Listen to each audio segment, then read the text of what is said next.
Magandang araw po sa ating lahat. Pagpalain tayo ng Diyos.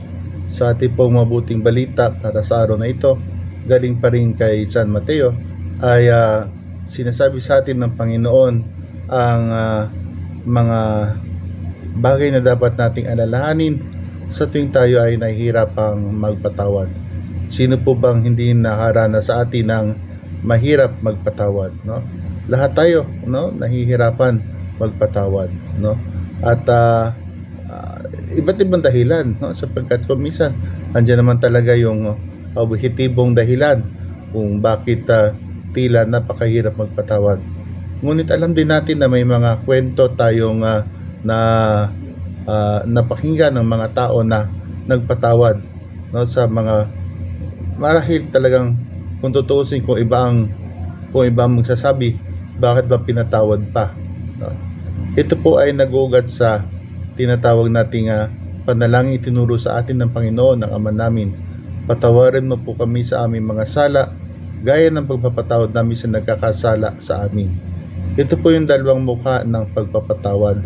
Pagpapatawad sa atin ng Panginoong Diyos at ang pagpapatawad natin sa ating kapwa. Kinakailangan naroroon ang dalawang bagay na ito.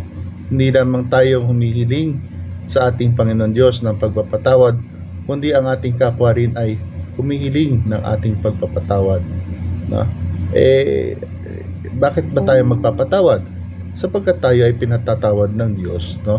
At paano po, Father, kung yung kapwa na dapat maghingi ng dapat na mag-sorry ay hindi nagsosorry? May mga ganyang pagkakataon, pero sa ganun pa rin pagkakataon, kinakailangan nating magpatawad. Hindi lamang para sa ating kapwa, kundi para sa ating sarili. At nais kong isalin dyan yung bukod sa pagpapatawad sa ating kapwa, huwag po nating kalimutan ang ating sarili. Kasi pwedeng mangyari na may mga tao na hindi din nagpapatawad sa kanilang sarili. At napakasakit yan. Ito ay napakahirap na kalagayan na bukod sa hindi magpatawad ng kapwa, hindi din magpatawad ng sarili. We have to give ourselves the capacity to be forgiven, no? Walang taong perpekto, no? Diyos lamang po ang perpekto. Napakagandang bagay na napakaalwan kapag ating napatawad ang ating sarili, no?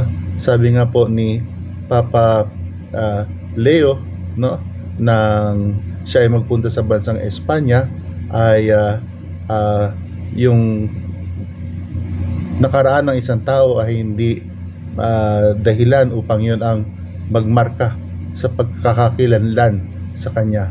A person's past does not mark his identity. Ang ibig sabihin, lahat tayo pwedeng magbago, no? At malaking may pagbabago natin kapag tayo marunong magpatawad sa iba at sa ating sarili, pati sa mga pagkakataon. Pagpalain tayo ng Diyos.